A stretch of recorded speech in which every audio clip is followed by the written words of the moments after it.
কান্দরসোনার বাসিন্দা ঈশ্বর নাগ, ওনার 10 বছর বিবাহ হওয়ার পরেও বাচ্চা আসছিলেন না।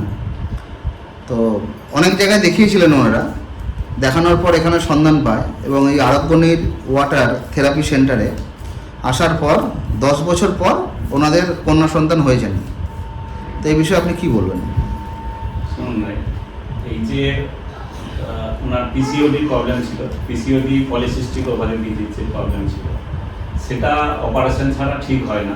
কিন্তু অপারেশন করলে যে প্রেগনেন্সি আসার সম্ভাবনাও থাকে না। তার জন্য অনেক ডাক্তার দেখানোর পরেও পিসিওডি ঠিক করতে পারেনি। আমরা অল্প কয়েকটা থেরাপির মাধ্যমে পিসিওডিটাকে ঠিক করেছি। যেটা পলিসিস্টিক ওভারি ডিজিজ ছিল সেটা চলে গেছে। কয়েকটা থেরাপি বলতে কটা থেরাপি পেশেন্ট নিজেই বলবেন যে কতগুলো থেরাপির মাধ্যমে ঠিক হয়েছে। এইভাবে ঠিক হওয়া সম্ভব। এবং যেনাদের স্পার্ম কাউন্ট কম থাকে সেটাও আমরা ঠিক করতে পারি এবং অল্প সময়ে এটা সম্ভব হয়। এটা যে সম্ভব হয়, আজকে আমাদের চোখের সামনে যে বিজয় নাগ, কান্দরসোনা বাড়ি, উনি তো বলবেন, ওনার পুরো পরিচয় দেবেন। তারপরে উনি নিজের মুখে বলুক যে কতদিন টাইম লেগেছে এবং প্রেগনেন্সি না আসা, একটা বেবি বাড়িতে না আসা, সেটা নিজের যেমন কষ্ট, তেমনি পাড়া প্রতিবেশী আত্মীয় স্বজনের কাছ থেকেও মহিলাদের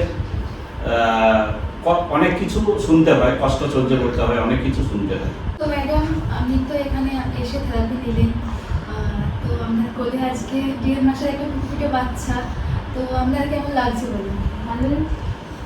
ভালোই লাগছে, বহুদিন পর হয়েছে, খুশির খবর অনেকদিন পর হয়েছে। আমি প্রায় দেখিয়ে তো হয়নি, এখানে দেখি হয়েছে।